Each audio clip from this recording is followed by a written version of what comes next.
We're talking today with Paul Ceton of Grand Rapids, Michigan, and the interviewer is James Smither of the Grand Valley State University Veterans History Project.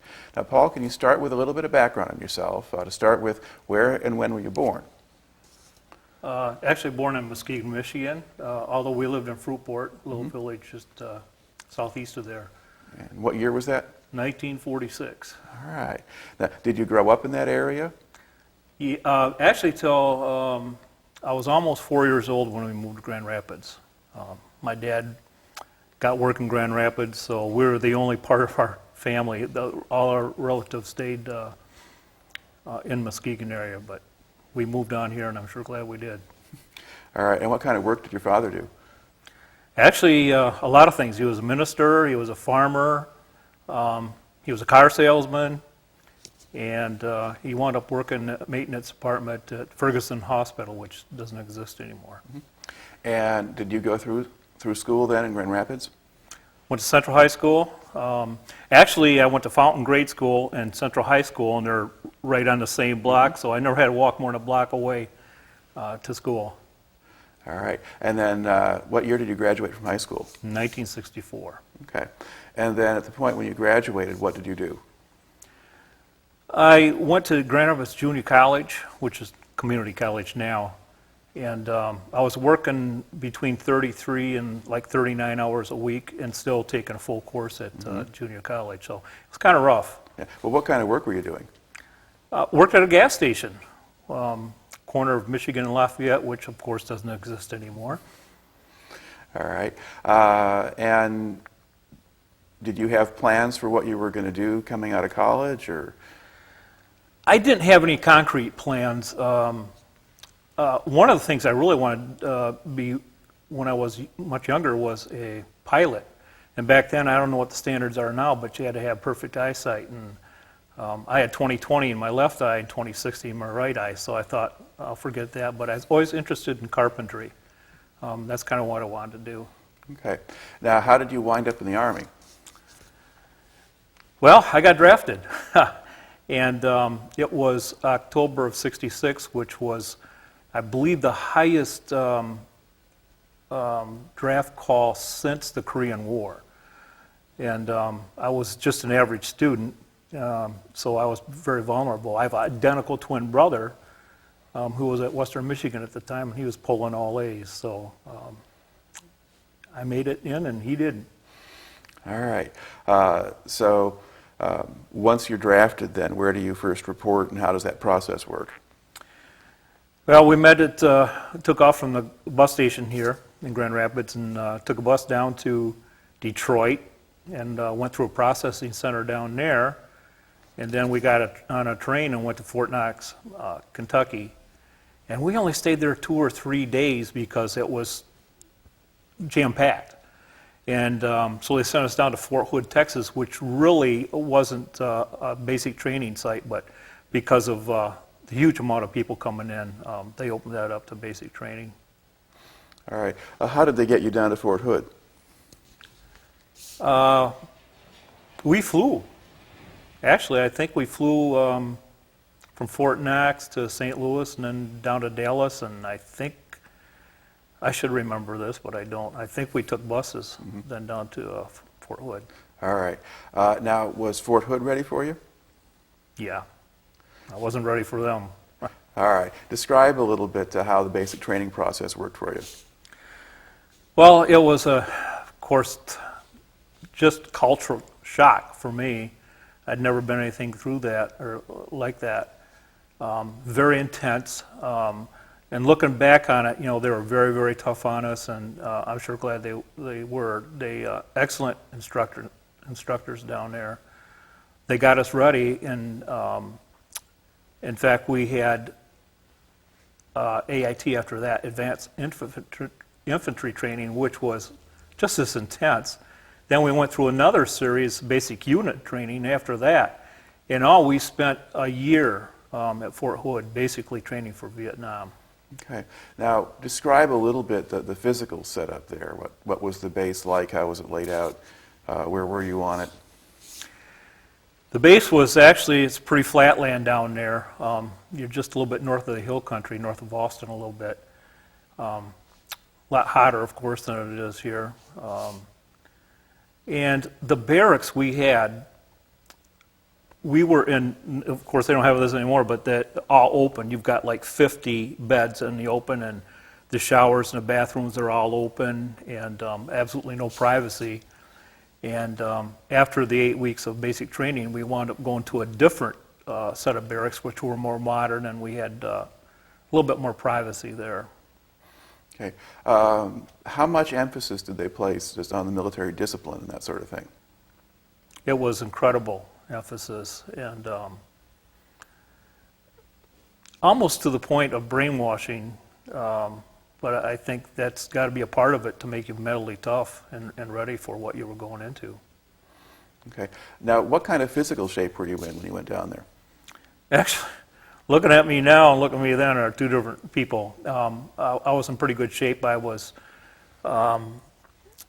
actually I've shrunk a little bit. I was 5'10", about 145 pounds. And they have a physical test, PT test they call it, before you go over. And there's 5 events, and it's 100 points for each event, and I wound up with 500 points. So I was in pretty good shape. Okay. So that part of it you were pretty much able to handle or to deal with, or did they push you a little farther than you'd been pushed before physically? Well, it's interesting. I've always been very competitive in athletics. Never a good athlete, but just a great desire to do my best. And I was a cross-country runner in high school, and I ran track. I ran a mile. And one kid down there pushed me. And, we'd run a 100-yard dash, and I couldn't come close to him, but he said, I can beat you in a mile, too. And he pushed me. And out of our whole company of 100-some people, I finished first, and he was right on my rear end. So, yeah, very physical atmosphere, and there's a lot of guys who just weren't cutting it. Every time before we went to breakfast, we had to do like 10 pull-ups, and I know one guy, he couldn't even do 2 of them, and he was done. But that was fairly easy for most of us. Okay. Not now. Yeah. If people were kind of falling behind or having trouble, I mean, would they wash out or just keep doing it over and over again? They really whipped those guys into shape. And as far as I know from our platoon, I don't think anybody did not make it. Mm-hmm. They all came out physically much better than what they came in. Okay. Now, as you go through your stages and levels of training, what kinds of things get added on to the basic PT and discipline stuff? Basically, just you learn a lot about the enemy. You learn about the habitat, what kind of situations there are in Vietnam. We knew pretty much from the start we were all headed to Vietnam. And basically, Fort Hood was set up with of course, a lot of helicopters. We did helicopter training down there, but they had mock-up villages, very well simulated what you actually had in Vietnam. Okay. Did they have any effort to simulate jungle? Yes. Okay. And where would you have jungle at Fort Hood? Basically, there's way out. Fort Hood is actually the largest physical base. So there's a lot of terrain changes out there. And of course, you couldn't really replicate the type of trees they had, but did that with the trees that they had, and the huts and everything that they made looked actually like you saw in Vietnam. Mm-hmm. So. Okay. And were the people who were training you at that level, had they been to Vietnam? Most of them, yeah. Yeah, in fact, I think every one of our GIs had been there. All right.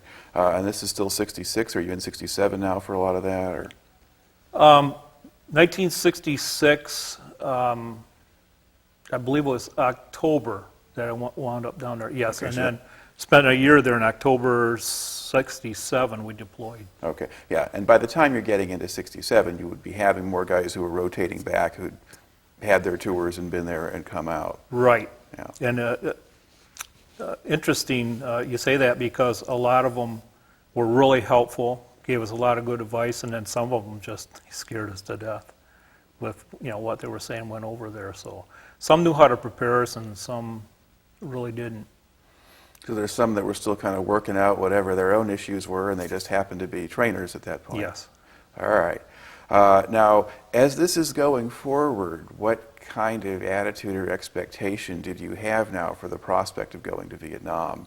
Was it real to you yet, or was it still just kind of this challenge or this thing you would do, or?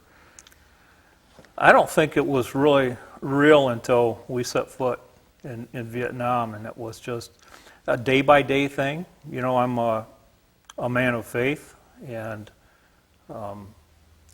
prayer really helped me get through the situation. Okay. Now, you spend a year at Fort Hood. Eventually, do you get liberty? You get to go off base and do other things and sort of have the rest of a life there, or? Yes. Most of the time I stayed right on base because I love to wrestle, and I used to wrestle a lot. We would box. I like to stay on base and just box, and we played a lot of football. And I tried to save my money. A lot of guys, they went to Waco or Temple, some of the towns around there, Killeen, and spent all their money and got drunk. I wasn't a drinker, so I just enjoyed staying on base and just doing physical things. All right. Now, did you have a specialized assignment that you were training for, or were you just going to go in and be a rifleman? Rifleman. Actually, I trained with the rifle, but I got assigned to a grenade launcher when I was over there. Okay, but not while you could, but you weren't specifically in that slotted for that when you were back at Fort Hood, though. At Fort Hood, I basically trained with the M16. And did they do some kind of cross training on the different infantry weapons? Yes, pretty much everything. We all got to fire the 50s and the 60s, and the grenade launchers, and of course grenades. Yeah, we were all pretty well cross-trained. Okay. Then word comes down that you're actually going to ship out. Now, at this point, are you going over there as replacements, or are you going over there as an organized unit? We're going there as an organized unit, Americal Division, which was, I believe, the World War II they were involved in, and then they shut down and reactivated it for Vietnam. And we were part of the 198th Infantry Brigade, and we were going over there to take over for where the 196th Brigade was. So, yeah, pretty much we were over there to take over for a lot of other units. But you're going over there with a group of men that you've trained alongside them, so you know each other. Right, and I feel very fortunate in that because one thing they tell you, don't make friends, because you're going to lose them. And we did lose a lot of guys, but you cannot not make friends. And to this day, my best friends are, we're scattered all over the country, but they're the guys that I fought with. Right. Incredible group of guys. So. Okay. And were you keeping basically the same junior officers and sergeants and so forth too? I mean, the whole unit, or are those guys rotating in and out? We stayed pretty much as one unit until 3 months in, when I got hit. I lost my right eye, which is my 20/20 eye. I lost my best eye. But we lost a lot of guys that day. One got killed, and I think there were 32, 33 of us out on patrol that day. We were going out on like a 5 or 6 day patrol, but this first day ran into a booby-trapped area, mined area, and quite a few. Out of the 32, 33, I think at least 18 or 19 got hit. Okay. I was jumping ahead a little bit in the story here at this point, so we'll kind of fill that out a little bit more. Part of it was that sometimes you'd have people who trained you, and then they'd get rotated out of your unit, and new guys or new officers would come in. And that happened even with some units that were formed as units as they were sent over. So if you managed to keep pretty much the whole cadre there, that was a little bit of an unusual situation. Right, up until that point, and then that's when people started, we got a lot of replacements in, of course, to take care of the guys who couldn't go back. Right. And up until that point, we'd lost some people, but not very many. That was a rough day. Right, and you didn't have people just rotating out for administrative reasons and being replaced by new guys? No. Right, okay. So you've got your years' worth of training and working together as a unit in Texas or late in '67. Now the word is to go to Vietnam. Do you get to go home before you go overseas? Yeah, we had a 2-week leave. And in fact, one of the guys, good friend who got killed that day, got married on that leave. We tried to talk him out of it. And but anyways, just as a side note, Okay. I went this past Memorial Day. He's from Ubley, Michigan, and I went to Ubley, Michigan. I haven't had any contact with his family, or anything, and I went to that, and they did have a little memorial service there, and I talked to one of the speakers afterward and said, "Do you know of this family?" He says, "Over there, that's his sister." And so we talked, and we went to the cemetery. It was only about a mile away, small town, and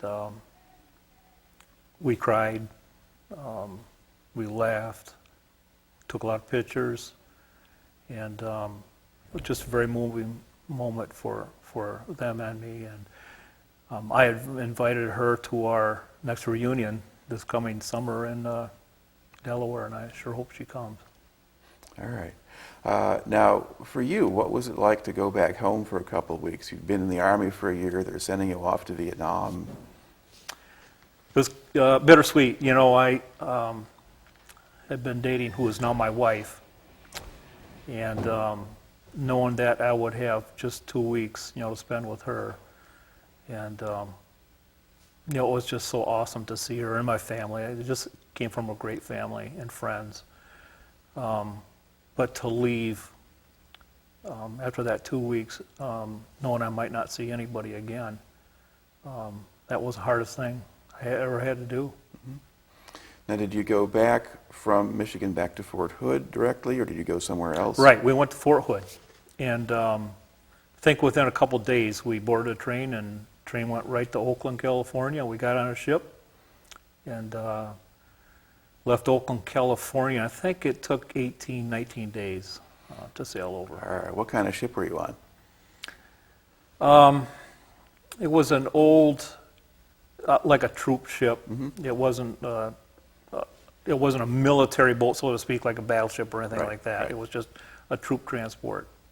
Okay. And about how many of you were on it, do you think? I knew you were going to ask that.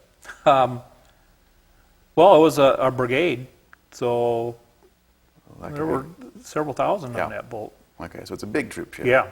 All right. Yeah, and had you ever been out to sea before, or just Lake Michigan, if that?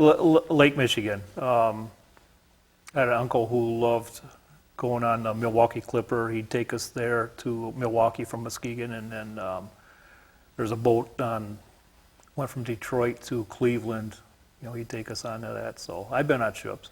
Okay. So what was the trip like? That's a good question, because before we went, certain guys were assigned duties on that ship, like they had to work KP, cleanup crews, different jobs, and they had those jobs the whole way over. Where the rest of us, all we did, we played cards, wrote, just had fellowship, and so I was kind of at peace, in a way. What else could you do? And again, your faith is what really sustained you. Now, what was the weather like on the trip over? It was very nice, nice and warm. We were, I believe, north of Hawaii, and way off in the distance that we saw a typhoon. But where we were was very nice. So very, very nice. So you didn't have a lot of rough weather. Did people get sick anyway? A lot of people got sick. In fact, the guys assigned to the cleanup crews, they didn't do a good job with the latrines, and it was a mess pretty much the whole trip over. All right. Did it stop any place on the way to Vietnam, or did you just sail right there? Stopped in the Philippines. They took on supplies, and Subic Bay, I believe it was. And I'm not a drinker, but I had my first drink ever. I can believe it. I'm 20 years old, and I hadn't had a drink. But I had one, a Singapore sling, and I may have been the only sober person going back to that ship. Were you just drink? Did you have to stay on the base, or were they letting you go into town there? We could stay on base, but you couldn't go into town. There was a fenced-off area from the base. You couldn't get out. You know, we were stuck there. So yeah, okay. Because that was kind of an interesting area. People who spent more time there have had some stories about that. yeah, So they provided a fair amount on base to keep you occupied instead. All right. Then you've stopped there, and then is it from the Philippines then straight to Vietnam? yes. Okay. And where did you land in Vietnam? We came in at Da Nang. Okay. And spent a couple days at Da Nang, and then we got shipped down to Chu Lai, which is about 40 miles south of there. And then from Chu Lai, we went to a series of villages called Van Truong Peninsula, I believe. And there was Van Truong 1, Van Truong 2, 3, 4, whatever. And we just kind of were out there right by the South China Sea, absolutely gorgeous. And we were just our company was there. The rest of the battalion, or the Americal, actually was spread over pretty much that whole area. And so we were just 150, 200 men, you know, pretty much on a hill. Okay. Well, what was your first impression of Vietnam when you got there? Absolutely beautiful. We didn't have any contact with any of the, you know, the locals, at least right away. And we went to a place, actually LZ Paradise it was called, probably because it's so beautiful. But it's interesting, we would have a barber come up, you know, a local Vietnamese, and cut our hair, and we had gals come up and did the laundry and things like that. And after some time, and I don't know how this came about, but we found that the barber had a map of our compound. So, I mean, the stories about, you know, by day they're your friends and by night they're going to kill you, pretty much true, because you had no idea. And in the 3 months I was there, you know, you had the Viet Cong and you had the North Vietnamese Army. Where we were mostly Viet Cong, but I saw in that 3 months only one uniformed NVA soldier. And part of that was, you know, they knew where we were all the time. We always felt that they knew where we were. And with all the thick vegetation there, it was hard to see, you know, any distance at all. So. Okay. Now, you're sent down to the Van Truong Peninsula. You're just company-sized unit. You're 150 or so men. What were you doing down there? Basically, what we did is we'd stay probably on base 2-3 days, and then we'd go out. Sometimes we'd go on just a one-day patrol, which would be just a platoon size. And sometimes we'd go out with 2 or 3 different platoons and search and destroy missions. You know, you just basically what you're going out into the jungle, and I had no idea where we were. Only, you know, certain people had the maps, and it was tough to tell where you were at. But we were to search the enemy and engage them, and generally, you know, they engaged us first, of course, because they knew. And you know, you hear the stories of one guy pinning down a whole company. I mean, that happened to us several times. You know, you just get a sniper and you hear the shots and you have no idea where it's coming from. And then, of course, every now and then you run into a firefight, booby traps. It's just rough all the way around. Okay. Now, did you have sort of a permanent base camp of some kind, or did you just go from place to place? We pretty much stayed at that. The 3 months I was there, we pretty much stayed there. I know that after I shipped out, they moved quite a bit, several different places, locations. Okay. Now, what kind of defenses or setup did you actually have in your base? We had concertina wire, which is kind of triple barbed wire, and we had claymore mines. And a claymore mine is kind of in an arc, so it sprays out, you know, I don't know, 120 degrees or so. And, you know, we had the remote control or command detonated. And sometimes the Vietnamese or the Viet Cong would come and they would turn those around And so, and you wouldn't know it. I mean, crafty people, and fortunately, we never had one turned on us, but I've heard that they have, and people got killed that way. Now, what was the sort of the first contact that you or your unit had with any enemy?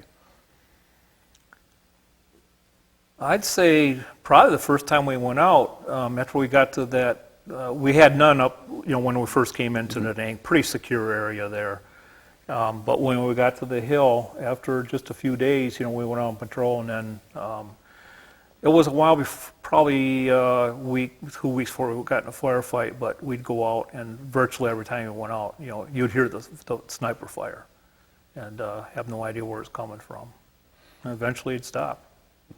Now, did you have any South Vietnamese military working with you? Did you have any kind of guides or translators or anything else like that? Not really with us.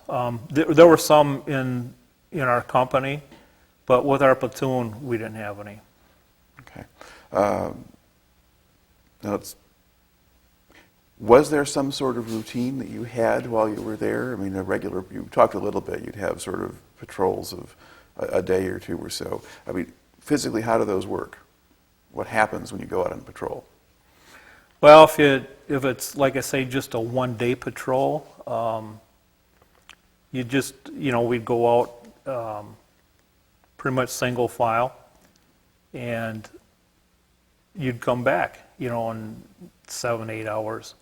If you went on a multi-day patrol like we were on when I got hit, you carried a lot more ammo and clothing, extra socks, and even though you didn't change much, and it was, it could be 30, 40 extra pounds, when you got all the, we always carried grenades, and of course the machine gunners, the ammo bearers, really carried a lot of weight, because those rounds were pretty heavy. And when you were out and you're patrolling or whatever, were you on trails through the jungle, or just making your own? Or pretty much on trails, and that's a great question, because the one thing that we prepared for in Texas is you don't want to go on trails, because they're going to be booby trapped, and of course a lot of times they were, but you had no choice in a lot of areas to get through all that jungle growth. I mean, other than to chop new trails down, which we didn't take the time to do, we pretty much went on established trails. And how spread out were you as you were moving along? You said you were single file. How much distance would you put between men? That's a good question, because when I look on TV, these guys are one fight after another, and that's the first thing I thought of. That's exactly what they tell you not to do, because we were spread out probably 10 yards apart, maybe. And then when something happens, if you hear a shot or there's a sniper or something else like that, then what do you do? Basically, if there's enough room, you form a perimeter. Depends on the foliage and everything, but if it's pretty thick, you just get down where you're at. The case where I got hit, we had enough room that we did form a perimeter, and we were taking fire from pretty much everywhere, as well as the booby traps going off. All right. Now, initially, when you said you would just get these sniper here, sniper there, basically people just hit the dirt or whatever and wait to see what happens and then get up and go again, or in those cases when you're not being hit by a whole unit or something? Yeah. After a while, it subsides, because when you're getting sniped at, it's not rapid fire, it's just a shot, and then a minute later you got another shot, because it's only usually one, maybe two guys out there. So after a while, you just, you get up and go. Mm-hmm. Would you make any effort to maneuver against them or try to find them, or just wait a minute? Yeah. Basically, depends on where you were. The guys more towards the front, or to wherever the fire was coming from, would form a low group, and try to go out. But usually, in fact, probably never successful in finding them. All right. Then, if you get into a more serious fight, would you walk actually into ambushes, or just bump into an enemy unit and start shooting, or? Yeah, and again, you have no idea sometimes where it's coming from, so you try again to form a perimeter as well as you can. But what you're doing, we got one guy shooting this way, one guy shooting that way, because, it's hard to hear exactly where it's coming from, and in my case, I carried what's called an M79 grenade launcher, and I just fire it out. Have to shoot it kind of high because I don't want to hit any of the foliage around to impede its progress. Now, was that a useful weapon to have in a jungle? In most cases, no. I would have felt a lot more secure if I had a M16, but did have carried a 45 with me, but still, it's not like having an automatic rifle. Mm-hmm. But you really don't have the right kind of targets, really, for a grenade launcher if you can't see anything. No, you just lob it. I can't exactly remember the exact range of that thing, but it do a lot of damage, and I have no idea if I hit anybody or not. Okay. Now, when you're doing the day patrols, or when you're not on patrol, when you're in the base camp at night, what was that normally like? We'd play cards, and played a lot of cards. There wasn't a lot really to do. I think there was a area close to the center of our unit where you could watch movies, and we were very close to the South China Sea, and every now and then we'd go down to the sea and take a dip. Mm-hmm. But there wasn't a whole lot to do. Write letters, wrote a lot of letters. That was the thing you look forward to the most over there, was getting a letter from home. Okay. Well, would you get fired on at night? Would there be mortar attacks or things like that, or was it pretty quiet? Actually, where we were at, most of it was during the day, but every now and then you'd get incoming mortar rounds. Fortunately, they weren't real good with their aiming. But I remember the scariest time I had over there was not even when I was engaged in combat, but it was when we were called to go. And this was nighttime, and it was a ways away, but we could see all the lasers and everything going on, hear the intense fighting going on. And they said, "Get ready, we gotta go." And we got all our gear together, and for some reason the fighting ceased and we didn't have to go. But the thought that you had to go on and into that intense battle that was going on was scary. Because you hadn't really had an experience like that yet. You've just been this very small scale stuff. Right, pretty much small scale.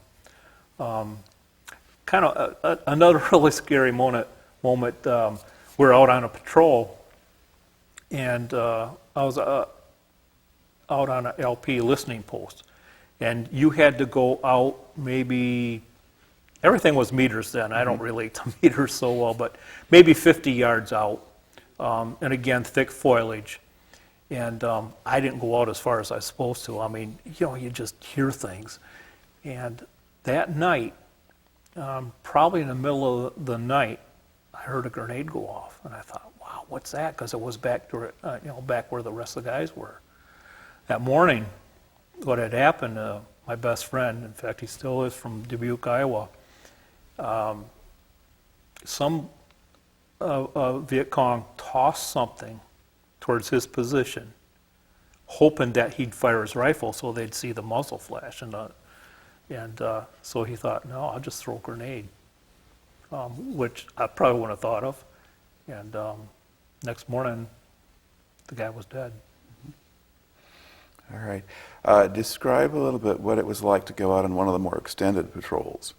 You're not just stomping around in the jungle for a while and going back to the base. You're staying out there. What was that like? It was very interesting in that, sometimes you would get lulled.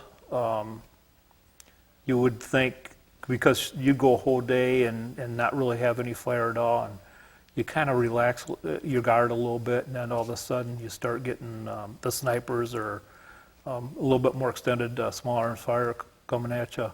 I remember one time crossing a concrete bridge, and again, I think it was 40, 50 yards long, going over some water in the rice paddies there. There it was a little bit more open ground.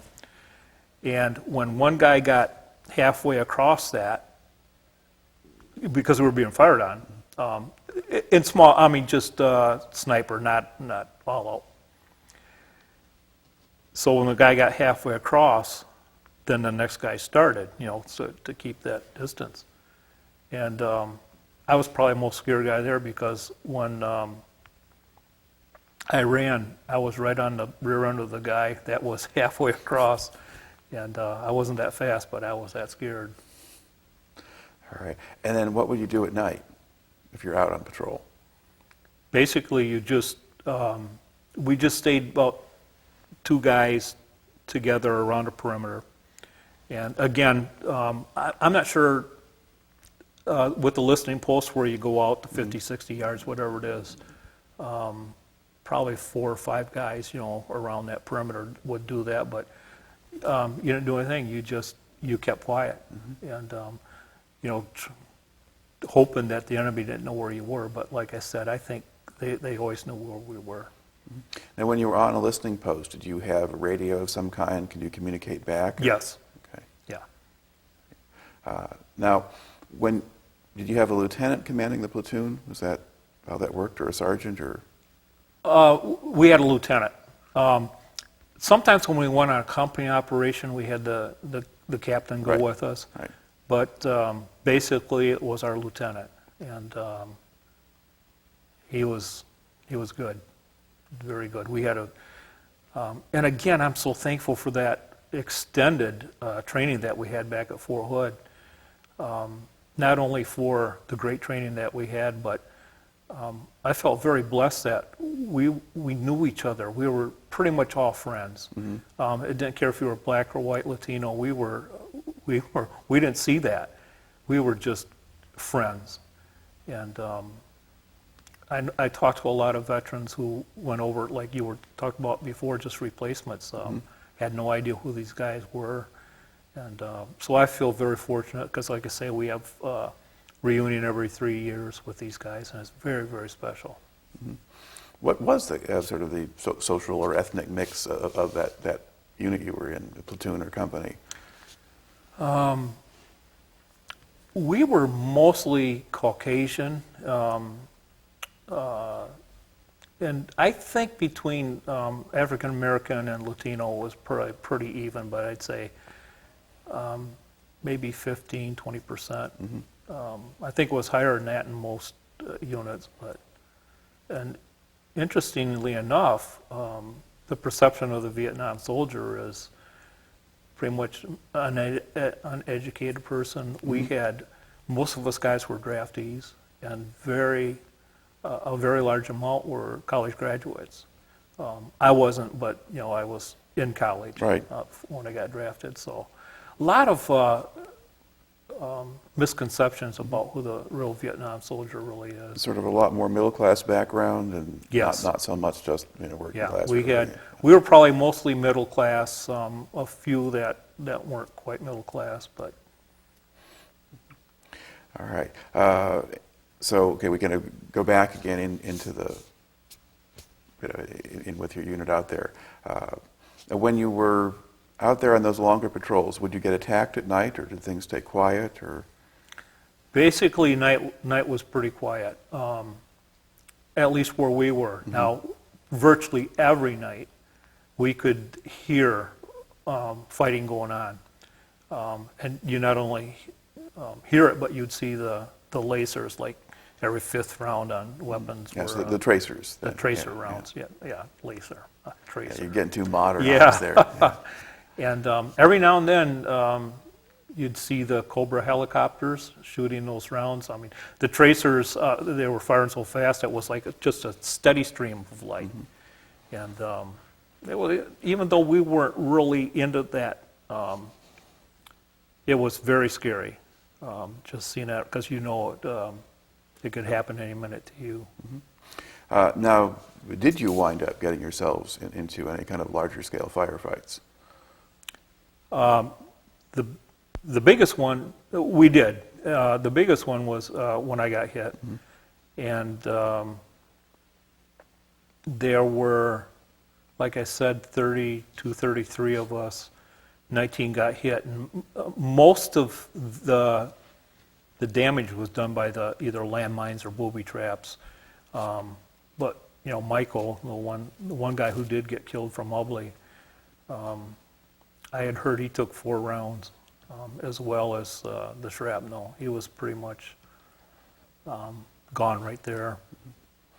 Now, did you ever have artillery support or air support when you were out there, or was you just kind of on your own on the ground? Yeah, we did have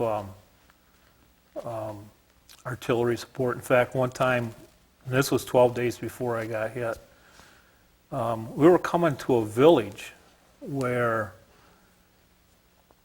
another platoon from our company had been to that village the day before and took quite a few casualties. I mean, they lost, I don't think anybody got killed, but they had a lot of injuries. And we were going to come into that village and kind of take care of business. And so before we came in there, they called in artillery, and the artillery was actually coming in on us. So the lieutenant calling it in, Lieutenant Fine, said, everybody get down. And he's the only one that didn't.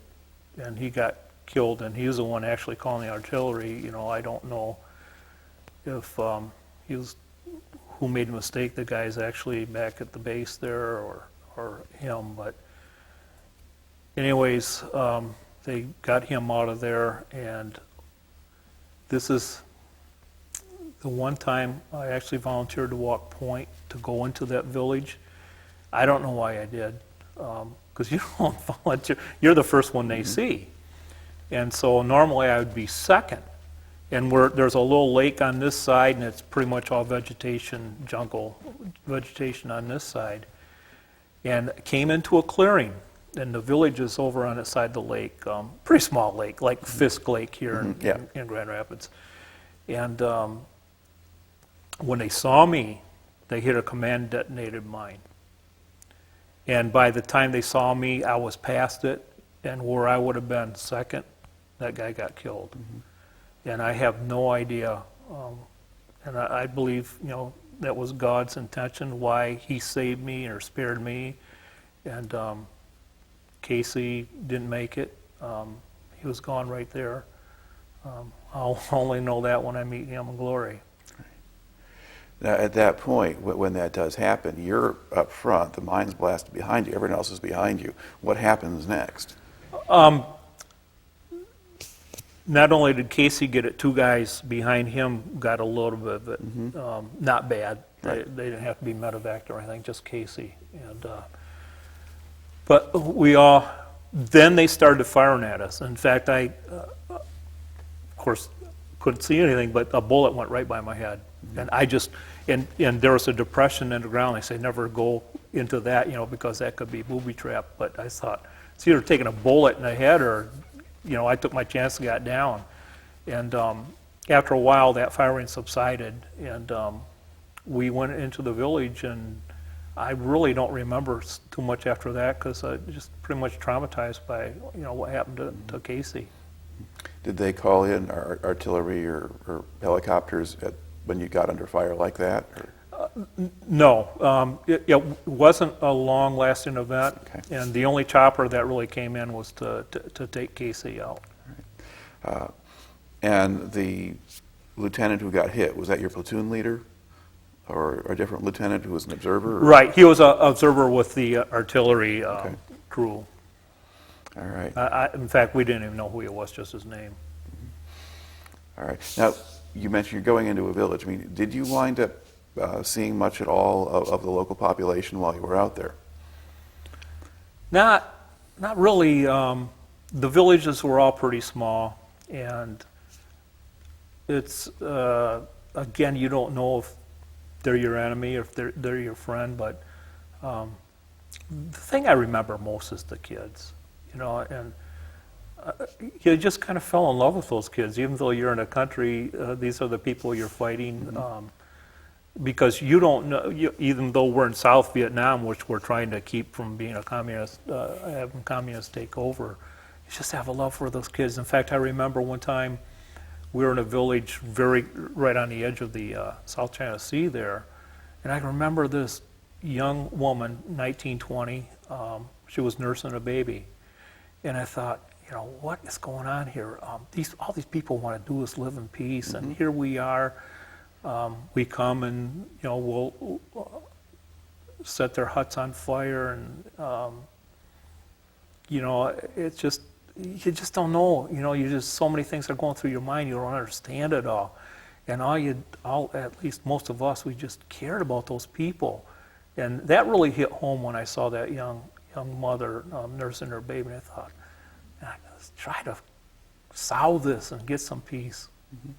Now, would the kids come up to you when you went through villages or things like that, or did you just see them at a distance? Or they'd come up, and they had Coke cans, and so they'd sell you Coke and stuff, and you know, America, of course, we're all, compared to them, we're very, very rich, and they think, I learned this going back, you know, 95, 96, that if you're heavy or fat like me, you're rich. So I was pretty much a millionaire on that trip back. But and again, back on the return trips, you just fell in love with those kids. It's awesome. Did you have much of a sense of why you were there in the first place? Yeah, kind of alluding back to the training when I talked about brainwashing, and I don't really mean that in such a negative term, but that's kind of what they almost had to do. Is they're your enemy, they teach you that's your enemy, and but they also told you, you know, we're going over there, you know, to fight communism, and that's what I believed, and that's, you know, you got 1,000 different viewpoints, but I truly believe we were over there. Despite all the politics and the rhetoric that was going on, I really feel that we were doing the right thing. And I know that's not a real popular opinion, but I just kind of felt, especially when I saw that young lady with that kid, I thought, let's do our best to keep the communists from coming in here.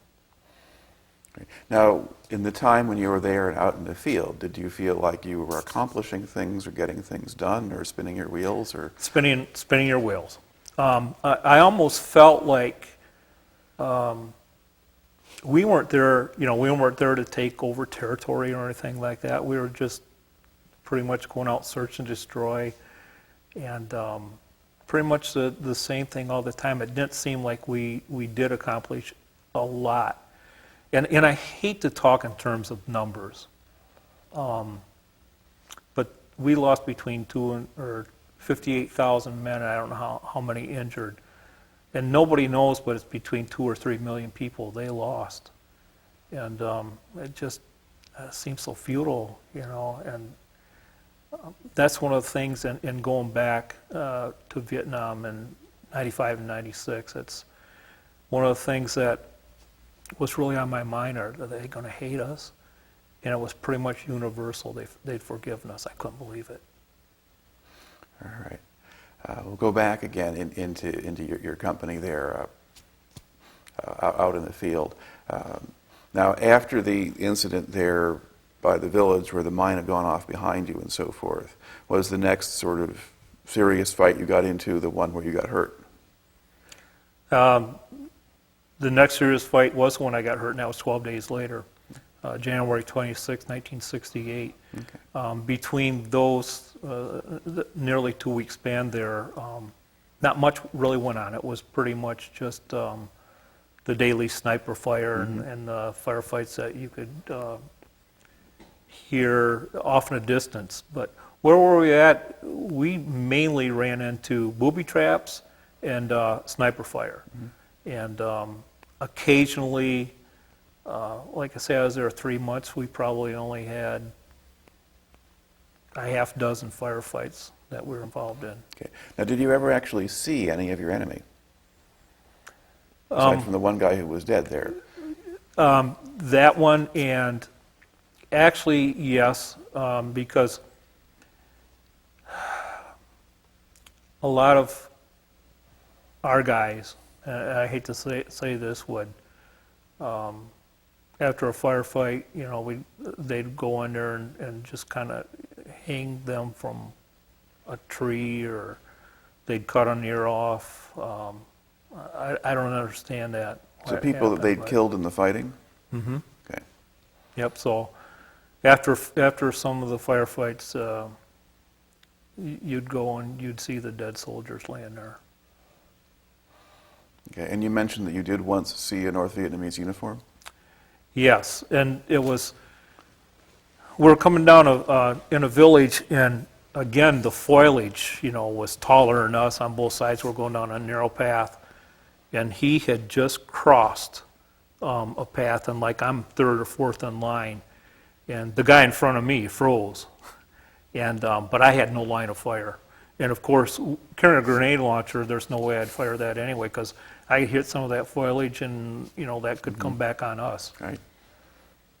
Okay, so that was just a fleeting moment there. Yes. Nothing else. All right. Take us through, if you can, that day when you went out and your unit got hit and you got hit. Well, we were going out, I don't know if it was 5 day, 6 day, 7 day patrol. So we had a lot of gear with us, so with the ammunition, extra clothing, and pretty much uneventful until about midday. And all of a sudden we heard an explosion, and then we started hearing some firing, and then as we formed a perimeter, we would hear these booby traps going off, and then the firing started, and all I remember is getting hit, just shrapnel that is still in there, and I've never been hit with a hammer, but that's what I would think it felt like. It just knocked me right back. And I remember two of my friends giving me first aid right there. I couldn't tell you how long it lasted. I don't have a lot of memory of it, other than I remember they sent 5 or 6 medevac choppers in and took us to a field hospital. And I can just remember guys just screaming. It was just like a living hell. And after giving me additional aid right there, they flew me to a hospital ship, the Sanctuary. It was out in South China Sea. Fortunately, it was pretty close to where we were at, and they operated on me that night, Air Force surgeon. And he told me right then, you lost your eye. And but I remember being in Japan in a hospital there. I remember this guy had lost both his eyes. But, I'm pretty fortunate. All right. How long did you have to stay in hospitals? After Japan, I stayed in Japan for 5 days and never got to see it because, of course, I lost my right eye. And with the impact, my left eye was pretty much swollen shut. And I could see light, but I couldn't really, and I could see shadowy figures, but I couldn't see any countryside or anything. And after 5 days, they sent me to Illinois, Great Lakes Naval Hospital, and I stayed there about 2 months. I have no idea why I was there 2 months, because the recovery didn't take that long. But I remember going back home, my first time home, sitting in the living room, or I'm sorry, the kitchen, dining room, and I poured a Coke, totally missed the glass. By then I could start seeing a little bit better, right. But the perception was way off. So from now on, even to this day, if I pour, usually I drink out of a can, but I hold the glass and I put it right close. So. Yeah. What kind of readjustment process did you have? I mean, you come back, do they discharge you after you're out of the hospital, or what happens then? Oh, that's a good question. Like I said, it was about 2 months that I stayed at the hospital, and just maybe 10, 15 miles south of Great Lakes was Fort Sheridan. I think it's still there, just the north side of Chicago. And I stayed there 3 months maybe, and they almost treated me like I was a new recruit. And one of the major jobs I had there was, of course, in the military, you have a lot of people moving in and out. Brass, I remember having to move the generals or colonels, and some of these places were 3 stories in Hall. I couldn't do that today, doing that, but I remember doing a lot of that. And most of the days, you didn't really do anything. I was never put on KP or anything, but those days that we had to move the incoming or outgoing military brass, those were hard days. But they didn't treat you like you were a returning vet for some reason. I don't know. I just didn't feel really appreciated back at Fort Sheridan. What else was going on at Fort Sheridan? Were they using that for training, or was it? No, Fort Sheridan, very small. You know, boy, when I think of Fort Hood and how big that was, Fort Sheridan's very small. And I'm not sure really what they do there. I think it's just maybe advanced, more of an officer's type of base. I'm not sure, but I think that's what it was. All right. And then did you get to go home and back and forth while you were stationed there? Or? I went home virtually every weekend. You know, it's interesting, while we were down there at Fort Hood before I went to Nam, a lot of us were car guys. And we all talked about what kind of car we're going to buy when we get out. And I bought a '68 Ford Torino, and I just love that car. And I raced it. I went down to Martin. I raced quite a bit down there and souped the engine up a little bit. And but I take that car home every weekend, pretty much while I was at Fort Sheridan. And that was, like I say, 3 months or somewhere in there. I'm not sure. And of course, I was madly in love. Still am. And I'd late Sunday night, I'd take off for Chicago to get back to base. And I remember one time I was so tired, I pulled off the side of the expressway there, somewhere around Gary or Whiting, and dozed off. And next thing I knew, there was a state cop. What's going on? He said, there's a rest area not too far away. Make it up there and then just get off this highway. But yeah, I always played it to the last minute because I wanted to spend as much time as I could with Connie. All right. And then, did they discharge you after that, at the end of that stint at Fort Sheridan, or put you on some other kind of leave, or give you an assignment? No other assignments. In July. I got hit in January 26th of '68, and then July 17th was the date they discharged me. All right. And then, having done that, what did you do next? You get back home? Yeah, I went back home, lived with my parents for a while, and my ultimate goal was to get back to junior college. And again, I really didn't know exactly what I wanted to do. So I got a job, and warehouse work, general warehouse work, and I applied there and interviewed with the owner of the company, fantastic man. He hired me on the spot, and 41 years later, I was still there, and never did go back to college. But I really enjoyed what I did. They really took good care of me and did a lot of different things for that company, including driving truck, which pretty much my first love. Not driving truck so much, but driving. And how long after you got back home did you get married? I got married May 8th, 1971, so about 3 years later. Okay.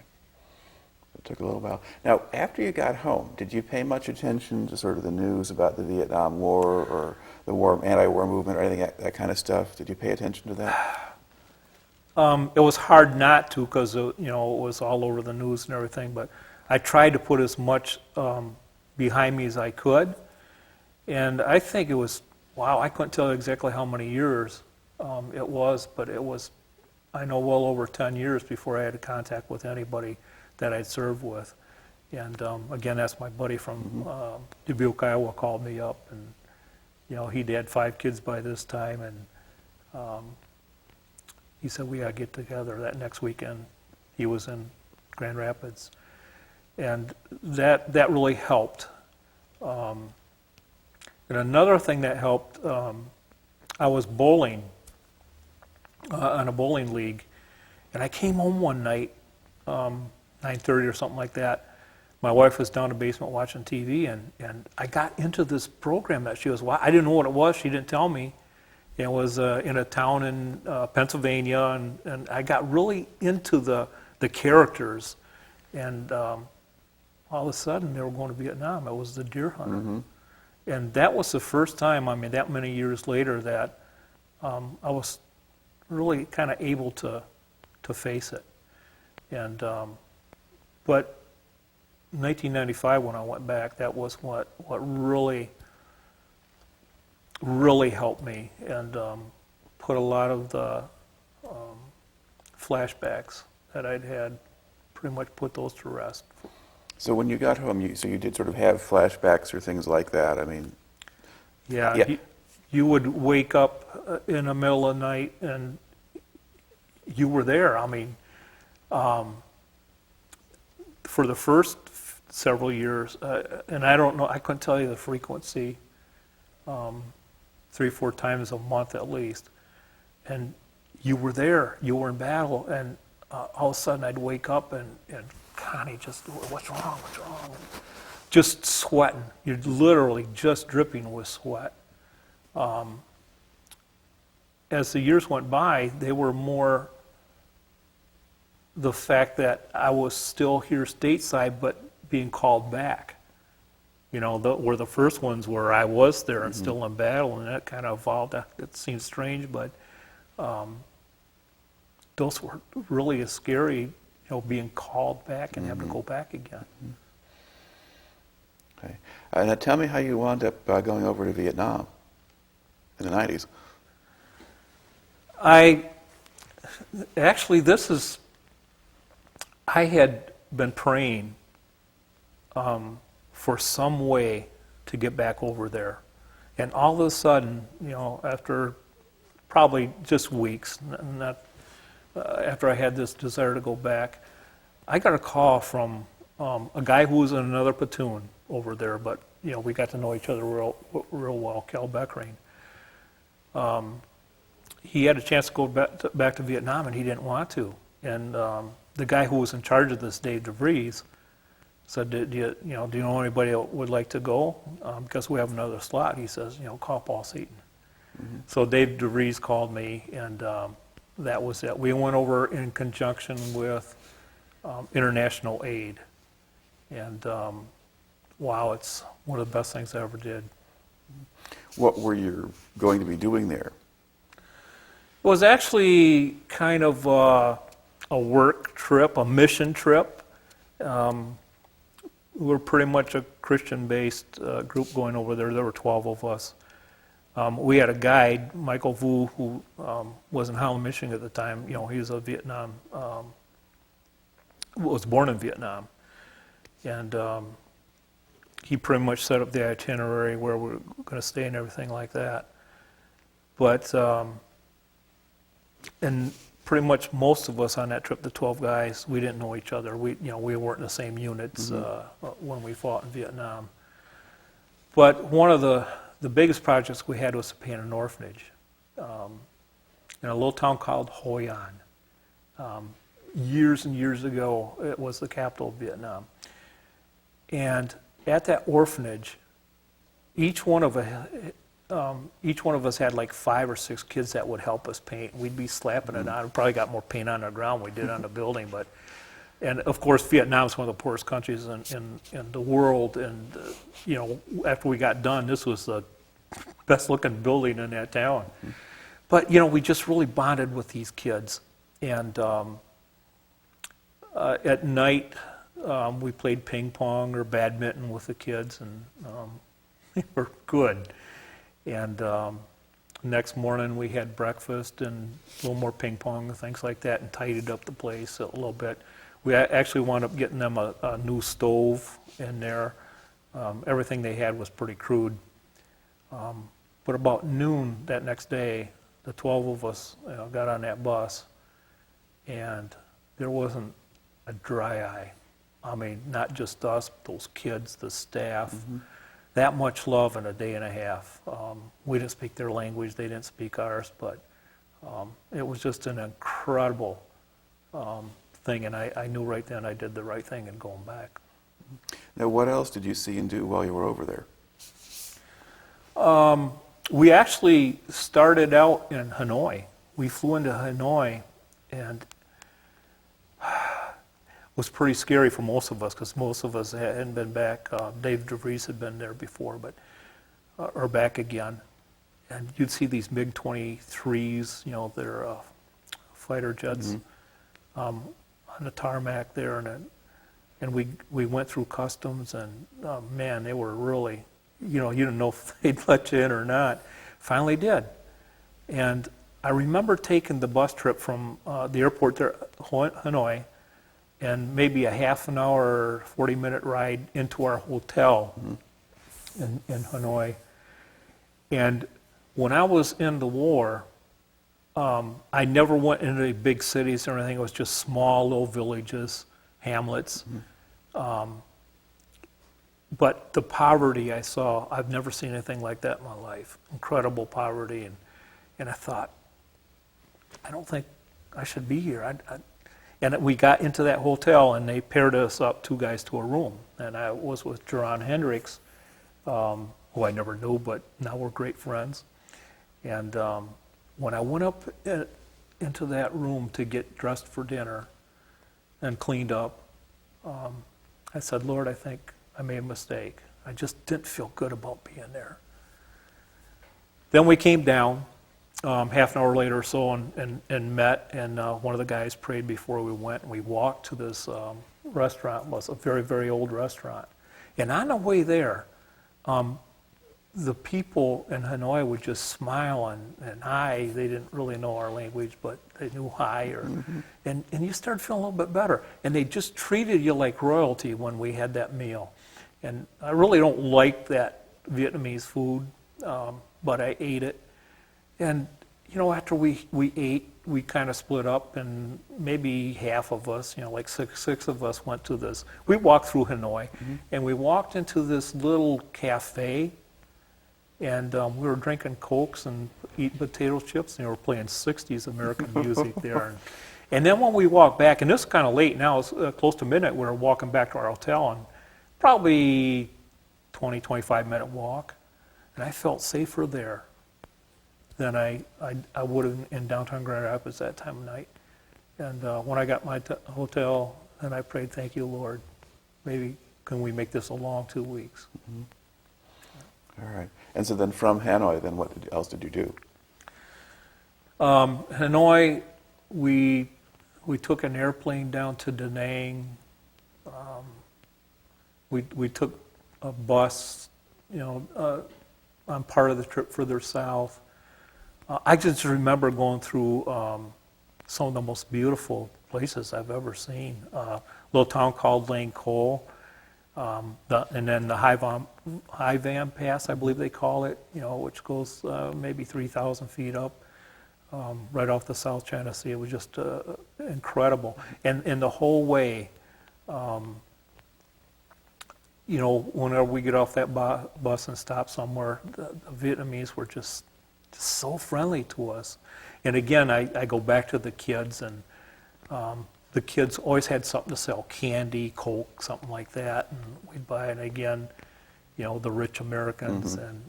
But man, I just keep going back to it, but just the love of those kids was pretty special to me. And pretty much, I remember one time we were guests of a veterans group like our American Legion, VFW, something like that. We were guests of one of those units, and I was talking to this guy, a Vietnamese. He was a North Vietnamese soldier back then, and he was a colonel. And he could speak English, and we got to talking. You know, when were you there? Where were you, and all that. And found out that he was pretty much in the same area I was in at pretty much the same time I was in, and it could be we were in battle with each other. I have no idea, but now it was a time of peace, and it was just really a special moment. And again, I always wondered how the Vietnamese would react with us coming back, particularly like in Hanoi, where we pretty much destroyed that town. And but they somehow have a real respect for Americans, and they somehow feel second class, you know, because we're so rich and we're so powerful, and they really have nothing. I can remember these two young college girls, and one of them said, what do you think of us? You know, do you care for us? And I said, I love you. And that just meant so much to her. And so going back, you just see so much more than what you read, and the perceptions that people have, that just so many kind of misconceptions of what they're actually like over there, but so forgiving. And they just made us feel just so much at home. We actually wound up in Saigon, Ho Chi Minh City, which they call it, still Saigon to us. A whole lot different down there, whereas Hanoi is the old, rich, traditional, a lot of French influence up there.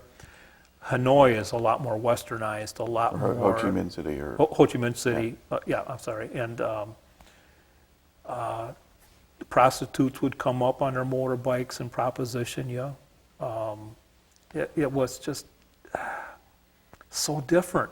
And I can remember we just had lunch somewhere at a nice hotel, and we were going back to our hotel, which wasn't as nice. And a group of kids came around. And this one kid was driving a bicycle, and he drove that wheel right into my calf. This is kind of strange. And I carried my wallet in my front pocket, you know, because you pretty much tell if someone takes it there. All of a sudden, when that bicycle tire hit me, something's not right here, and I reached for my wallet, and it was gone. And I grabbed the kid on that bike. He was, I don't know, a teenager, and there was quite a crowd around there. And I said, I'm not letting go till I get my wallet back. And then all of a sudden, you know, after 3 or 4 people tossed it or handed it to me, I let that kid go.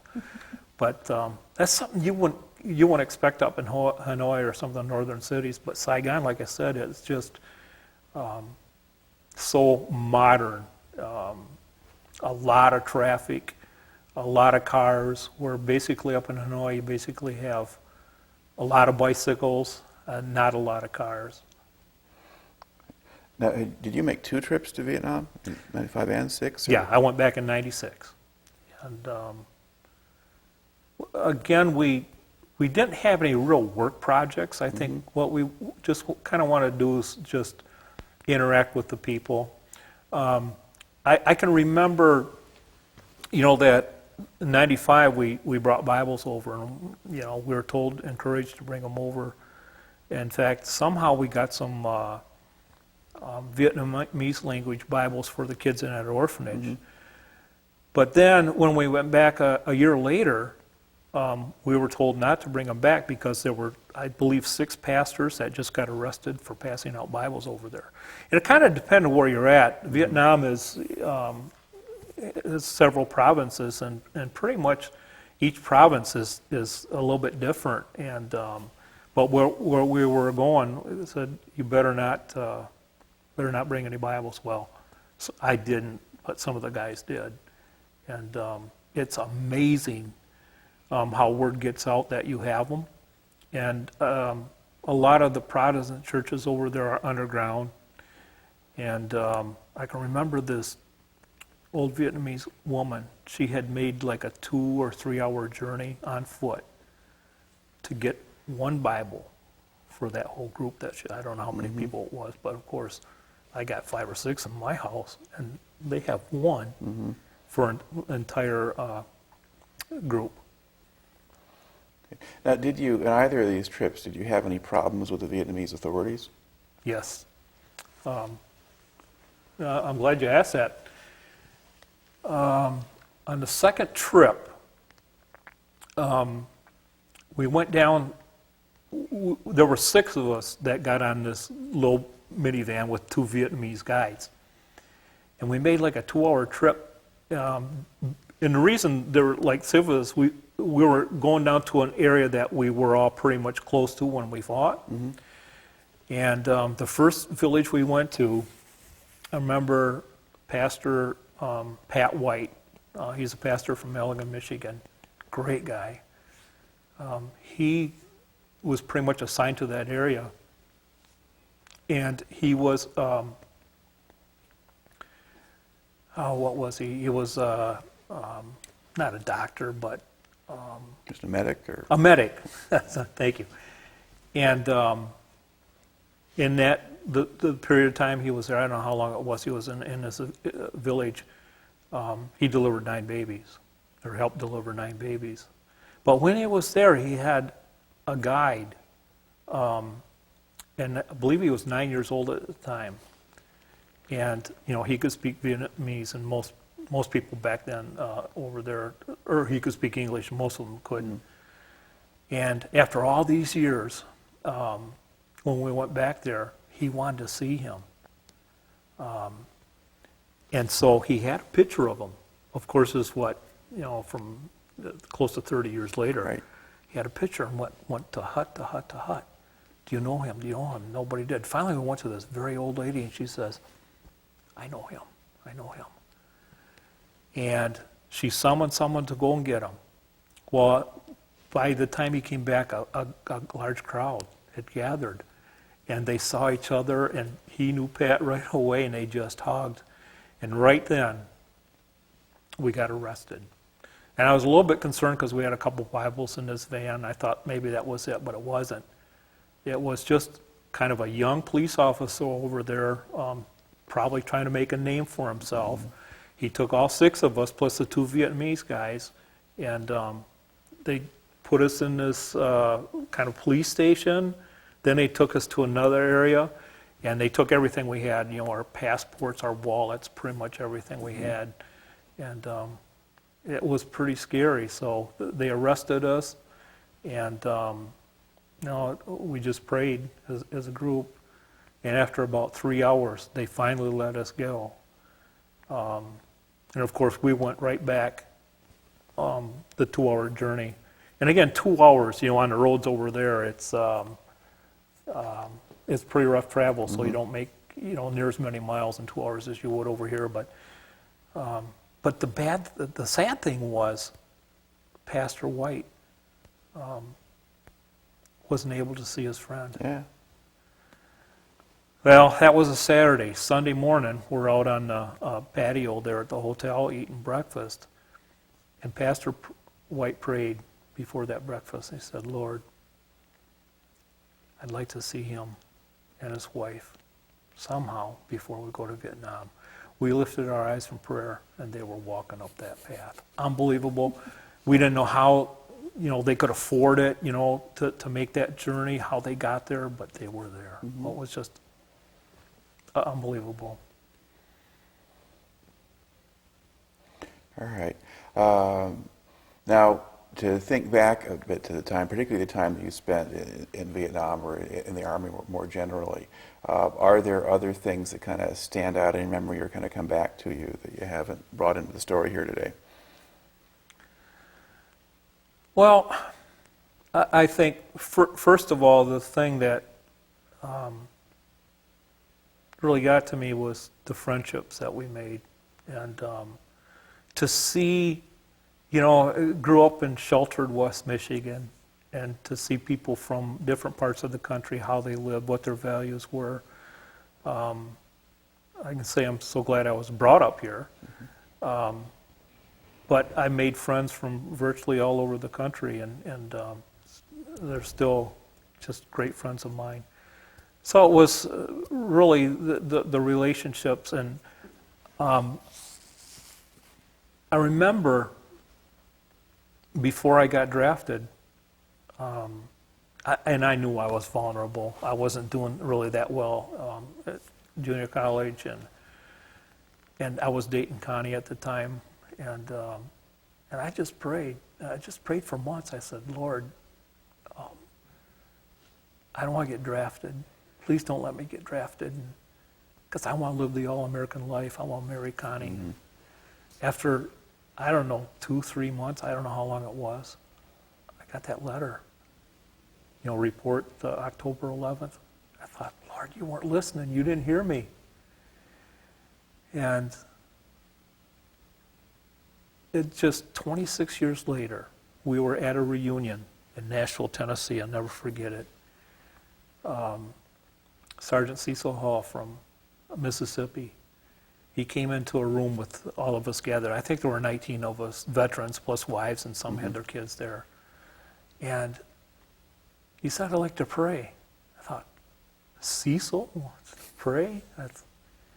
And I don't remember exactly what he said. Prayed for those, the families of those that we lost. And all of a sudden, you just felt the Holy Spirit move through that room. And that was a Saturday night. Sunday morning, when we're all going to go back to our homes, nobody wanted to leave. There was just such a bond there, just so incredible. When I finally got to my office at work Monday morning, all of a sudden it dawned on me. It was His will and not mine. And I'm just so grateful. Even though I lost an eye, I lost friends, went through some really traumatic and very hard times. For some reason, there was a reason. And I'm so glad that I got that call to serve. And now it's an honor to have served this country. And if it wasn't for being drafted, I probably, wouldn't have served. And I'm just so thankful for that, and I'm just so thankful for all the guys that we have, the men and women who want to serve this great country.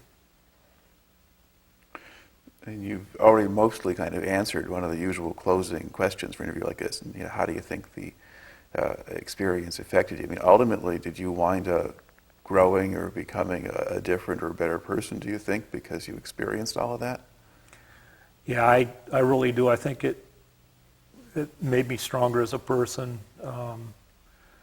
made me appreciate what our forefathers went through. Not only just the ones who fought, to make this country free. I think of the pioneers, the people who, went from the East Coast to the West Coast, the Donner Party, how so many people died.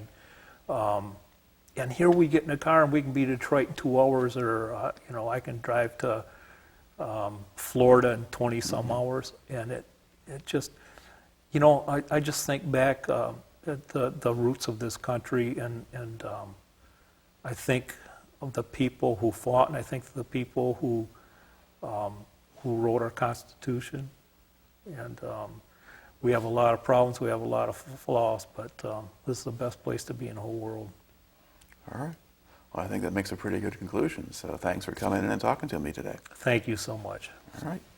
That works. We just switch our mics off. Yeah. Well, I'm glad you could come back and do this because.